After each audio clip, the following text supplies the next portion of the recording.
আসসালামু আলাইকুম প্রিয় শিক্ষার্থীবৃন্দ, আশা করি তোমরা সকলে ভালো আছো।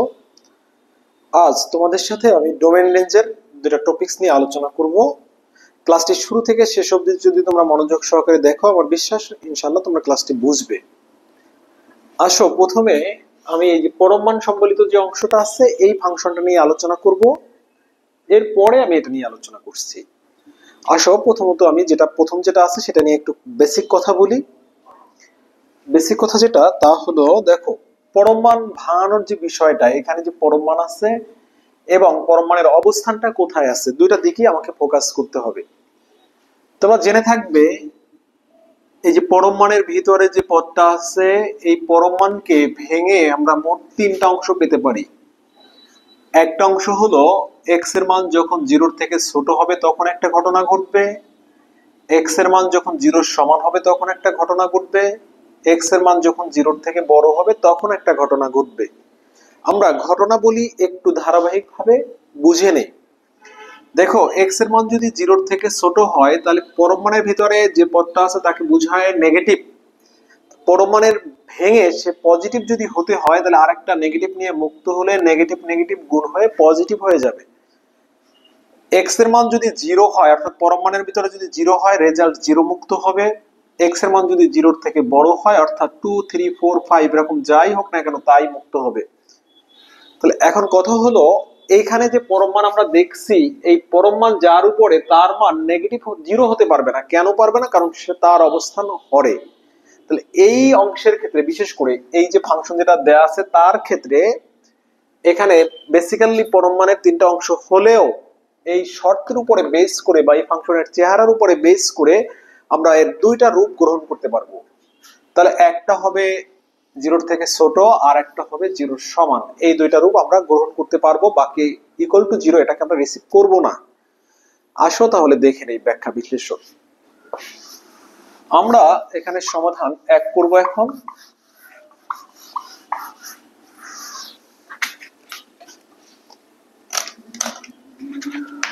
সমাধান এক, যেটা দেখো এখানে প্রদত্ত ফাংশন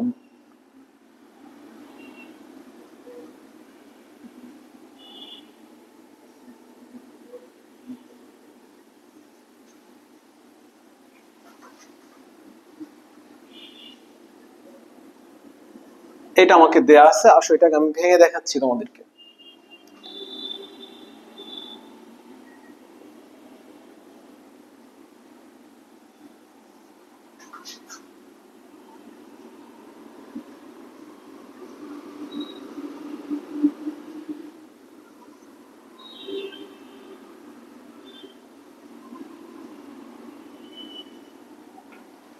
আচ্ছা ভাই, তোমরা খেয়াল করিও ভালো করে। এক্স এর মান যদি জিরোর থেকে ছোট হয়, এই পরম মান ভেঙে একটা নেগেটিভ নিয়ে এসে মুক্ত হবে। কিছুক্ষণ আগে তোমাদেরকে দেখিয়েছি। তাহলে এখানে হলো এক্স বাই মাইনাস এক্স, আর এক্স এর মান জিরোর থেকে বড় হলে পরম মান ভেঙে এক্স নিজেই মুক্ত হবে। পরবর্তী কেস, এটাকে যদি আমরা ক্যালকুলেশন করি, এখানে পাচ্ছি -1 আর নিচেরটার জন্য পাচ্ছি +1। শর্ত দুইটা আরোপ করলাম, যখন x is less than 0, যখন x is greater than 0। এবার আসো আমরা ডোমেন বের করব। এখন ডোমেন মানে হলো এখানে যে কয়টা খণ্ড থাকবে তাদেরকে ইন্টারসেক্ট ইউনিয়ন করলে আমরা যে মানটা পাবো সেটাই হবে এই ফাংশনের ডোমেন। লিখবো এখানে, এটা গেল। এখন আমার কথা হলো ডোমেন নির্ণয়। f of x এর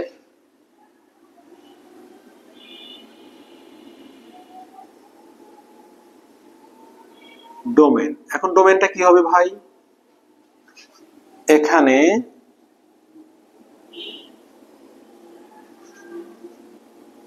f of x ফাংশনটি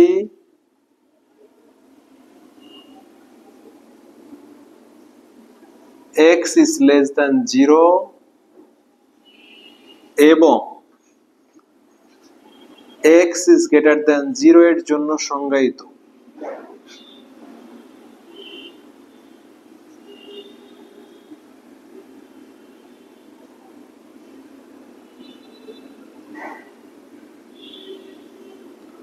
অতএব ডিএফ, মনে রাখবা এই ডিএফ দ্বারা প্রদত্ত ফাংশনের ডোমেনকে বোঝায়। ডোমেন হবে কি, এক যেন x is less than 0 union এক যেন এক্স ইজ গ্রেটার দ্যান 0। এখন তোমাদেরকে যদি আমি এটা সংখ্যা রেখায় বোঝাতে চাই, তোমরা সংখ্যা রেখার দিকে তাকাও, তাহলে ভালো বুঝতে পারবে। তোমরা জানো সংখ্যা রেখার এই যে একদম সর্ব বামে থাকে মাইনাস ইনফিনিটি, ডানে থাকে প্লাস ইনফিনিটি, জাস্ট মিডলে থাকে 0। তাহলে এখানে প্রথম খণ্ডে বলা হলো এক্স এর মান 0 থেকে ছোট, তাহলে এটা যদি 0 সীমানা হয় তাহলে এক্স এর মান হবে এই। দ্বিতীয় ক্ষেত্রে বলা হলো এক্স এর মান 0 থেকে বড়, অর্থাৎ এর পর থেকে এ পর্যন্ত। এ কথার অর্থ হলো আমি 0 ব্যতীত বাকি যে মানগুলি আছে প্রত্যেককেই আমি নিতে পারবো। তাহলে এখানে কথা হলো এটাকে ভাঙলে আমি লিখতে পারি minus infinity two 0 union 0 to infinity. এই দুটোকে ইউনিয়ন করলে আমি যেটা লিখতে পারি তা হলো মাইনাস ইনফিনিটি থেকে প্লাস ইনফিনিটি আছে শুধু একটা বিন্দু ব্যতীত, সেই বিন্দুটা হলো 0।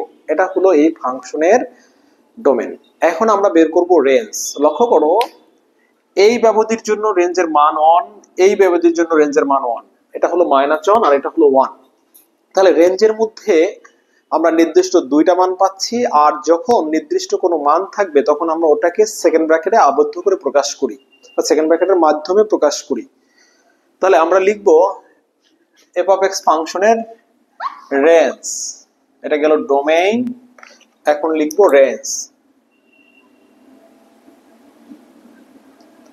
রেঞ্জ, এখন এই রেঞ্জ যখন নির্ণয় করবা এই দুইটা ব্যবধির জন্যই আমরা মান বের করব যে এত ব্যবধিতে x is less than 0 এর জন্য দেখো এই f of x এর একটাই মান, সেই মানটা হলো -1, এবং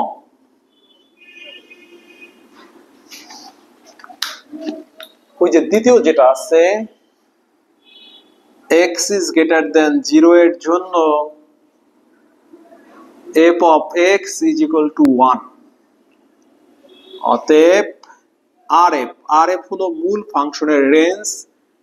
যে দুটো মান আমরা পেয়েছি এই দুটো মানকে ইউনিয়ন করলে আমরা যেটা পাবো সেটা হবে মূল ফাংশনের রেঞ্জ। তাহলে এই দুটো মানকে ইউনিয়ন করলে আমরা পাচ্ছি এই দুটো পদ সেকেন্ড ব্র্যাকেটে আবদ্ধ। এখানেই হলো এই ফাংশনের শেষ। এটা রেঞ্জ এখানে নির্ণয় হলো, ডোমেন আগেই নির্ণয় করেছি। এখন দেখবো আমরা এই যে ফাংশনটা দেয়া আছে এই ফাংশনের ডোমেন রেঞ্জ আমরা কিভাবে বের করব। আসো আমার সাথে সাথে তোমরা থাকলে ইনশাআল্লাহ এটা বুঝতে পারবে। তাহলে সমাধান এবার চলে আসবো 2-এ। যখন 2-এ যাব তখন প্রদত্ত ফাংশন লিখে যেটা দেয়া আছে ওটা আমরা এবারও তুলবো। এখানে আমার ফাংশন দেয়া আছে সমাধান 2, ফাংশন দেয়া আছে এখানে ln 1 plus x 1 minus x। এখন তোমরা একটা বিষয় জেনে থাকবে, ln 0 বা 0 থেকে ছোট কোনো মানের জন্য এটা গ্রহণযোগ্য নয়। তো ln কিসের জন্য গ্রহণযোগ্য? ln 0 থেকে বড় কোনো মানের জন্য গ্রহণযোগ্য। তাহলে আমরা এই ফাংশনের ডোমেনে কাকে পাবো? এই ln এর মধ্যে যে অংশটা আছে এই অংশটার মান যদি 0 থেকে বড় হয়, যে যে মানের জন্য বড় হবে x এর ওই সকল মানই হবে এই ফাংশনের ডোমেন। তাহলে আমরা বলবো এখানে f of x ফাংশনটি সংজ্ঞায়িত হবে যদি 1 plus x by 1 minus x is greater than 0 হয়। ইকুয়াল হবে না, কারণ ln ইকুয়ালের জন্য মানে শূন্যের সমানের জন্য গ্রহণযোগ্য নয়। তাহলে আমরা এখানে কি লিখবো? এখানে f of x বিদ্যমান হবে যদি এখানে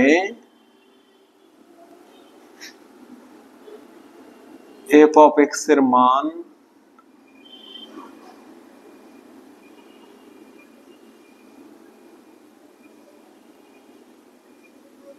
বিদ্যমান হবে যদি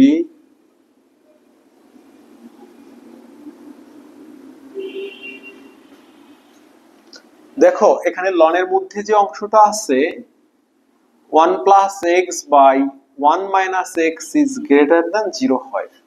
তাহলে এই কথার অর্থ হলো এটার মান 0 থেকে বড় হতে হবে। তাহলে গ্রেটার দ্যান যদি 0 হয়, এখন আমরা এই গ্রেটার দ্যানের থেকে যদি লেস দ্যান পেতাম তাহলে আমার হিসাবটা করতে সুবিধা হতো। আমি তাহলে দেখি লেস দ্যান করতে পারি কিনা কোনোভাবে। লেস দ্যান করার উপায়টা তোমাদেরকে আমি বলছি। এই গ্রেটার দ্যান থাকলেও করা যাবে না, বিষয়টা এরকম না, এটা থাকলেও হিসাব করা যাবে। তবে আমি লেস দ্যানে নিয়ে কাজ করলে আমি সহজে লিখতে পারবো। তোমরা জানো কোনো অসমতাকে যদি ব্যস্তকরণ করা হয় অসমতার দিক চেঞ্জ হয়। এই যে দেখো এটাকে ব্যস্তকরণ করলাম, গ্রেটার দ্যান হয়ে গেল লেস দ্যান। এখন কথা হলো এখানে এসে আমার লাভটা কি? মনে রাখবা যদি এ বি এই দুইটা পদের গুণফল 0 থেকে ছোট হয় তাহলে এ বি যদি দুইটা উৎপাদকের প্রতিনিধিত্ব করে, যেমন দেখো এক্স মাইনাস এ এক্স মাইনাস 1 এক্স মাইনাস 2 বা এক্স প্লাস 2, এই দুইটা উৎপাদকের প্রতিনিধিত্ব করলে এটাকে যদি ব্যাখ্যা বিশ্লেষণ বা ভেঙে দেখাই তাহলে আমরা দেখাতে পারি ইন্ডিভিজুয়াল এই দুইটাকে 0 ধরলে এক্স মাইনাস 1 কে 0 ধরলে এক্স এর একটা ভ্যালু পাবো, এক্স প্লাস 2 কে 0 করলে এখানে একটা ভ্যালু পাবো। তাহলে এখানে পাচ্ছি 1 আর এখানে পাচ্ছি -2। তখন লেস দ্যান সিম্বলটা থাকলে আমরা এটাকে লিখতে পারি ছোটটার থেকে এক্স এর মান বড় আর বড়টার থেকে এক্স এর মান ছোট। আমি অন্য একটা ক্লাসে এটার ব্যাখ্যাটা করে দেখিয়েছি, তোমরা ক্লাসগুলি দেখলে ইনশাআল্লাহ ধরতে পারবে। তাহলে এখানে যেহেতু তোমরা বলতে পারো যে এখানে গুণ থাকলে এই ঘটনা, কিন্তু এখানে পদগুলি তো ভাগ আকারে আছে, তাহলে এখানে কি এই ঘটনা খাটবে? হ্যাঁ ইনশাআল্লাহ এখানেও একই ঘটনাই খাটবে। কিভাবে খাটবে দেখো, এই যে এ বাই বি আকারে যদি এটাকে আমরা ভাবি তাহলে এটাকে বলতে পারি এ ইন্টু বি ইনভার্স। এখানেও দুইটা পদ গুণফল রূপে আসছে, তো এই জন্য এটা খাটবে। তাহলে আসো আমি এখানে দেখে নেই যে দুটো পদের ভাগফল অথবা গুণফল 0 থেকে ছোট ওই দুইটা পদকে আলাদা করে 0 ধরলে এক্স এর কি কি মান পাই। একটা হলো এক্স মাইনাস 1, এটাকে 0 ধরলে এক্স এর ভ্যালু 1 পাবো। আর একটা হলো এক্স প্লাস 1, এটাকে যদি 0 ধরি, সরি 1 মাইনাস এক্স বা এক্স মাইনাস 1, রেজাল্ট একই আসবে। তোমরা যদি মনে করো যে না ভাই আমার যেটা আছে আমি সেটাই চাই, এখানে ইকুয়াল টু 0 হলে এক্স এর মান এখানে পাবো -1। তাহলে এক্স এর দুটো মান পেলাম। তাহলে সমাধান করতে গেলে আমরা ছোটটার থেকে বড় পাবো এক্স এর মান আর বড়টার থেকে ছোট পাবো। তাহলে আমরা কি বলবো এখানে ডোমেইন অতএব ডিএফ মাইনাস, এটা একবারে লিখলে আমি সরাসরি ভাবে লিখে দিচ্ছি,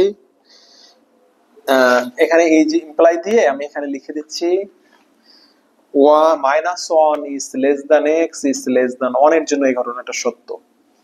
অতএব df equal to হলো x যেন -1 is less than x is less than 1। এটাকে যদি ব্যবধি রূপে প্রকাশ করি -1 থেকে 1 এর মধ্যে এটা নির্দেশ করা হয়। তাহলে এটা ডোমেইন নির্ণয় করা শেষ। এবার আসো রেঞ্জ নির্ণয় করব। রেঞ্জ নির্ণয় করতে গেলে ঘটনাটা কি ঘটবে দেখো, এখানে রেঞ্জ নির্ণয় করতে গেলে আমাকে যে কাজটা করতে হবে, এখানে বের করছি এক্স এর সীমানা, তখন বের করতে হবে ওয়াই এর সীমানা বা এফ অফ এক্স এর সীমানা। তাহলে এখানে আমার যে মূল কাজ সেটা হলো আমি প্রদত্ত ফাংশন যেটা আছে সেটা এরপর আমি ধরে লিখে একটা অংশ প্রকাশ করব, সেটা হলো y equal to f of x ln 1 plus x by 1 minus x. এই লন যুক্ত কোন ফাংশনের রেঞ্জ বের করতে হলে আমরা ই এর শরণাপন্ন হব। উভয় পক্ষে যদি ই নেই, দেখো e to the power Y আর e to the power ln X মানে হলো এক্স। তোমরা যদি ডিটেলসে লিখতে চাও বা বোঝার জন্য লিখতে বলো, আমি লিখছি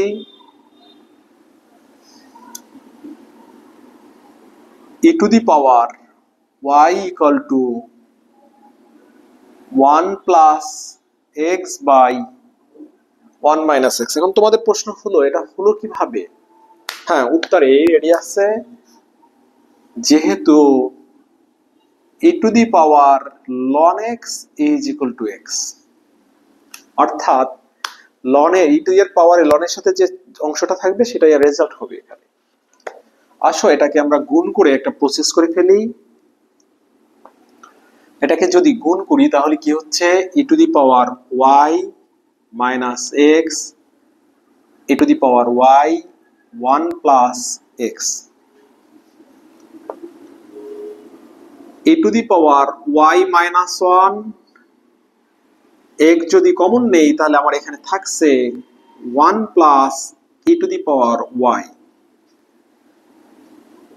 তোমরা খেয়াল করো এখানে যে ঘটনাটা ঘটবে তাহলে আমরা ফাইনালি লিখতে পারি x equal to e to the power y minus 1 by 1 plus e to the power y।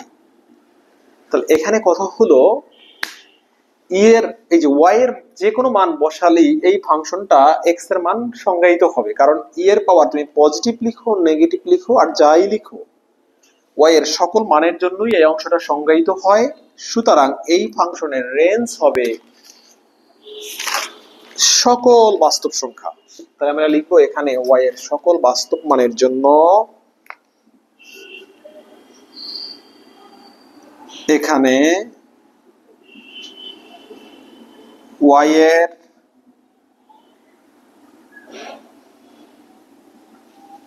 সকল বাস্তব মানের জন্য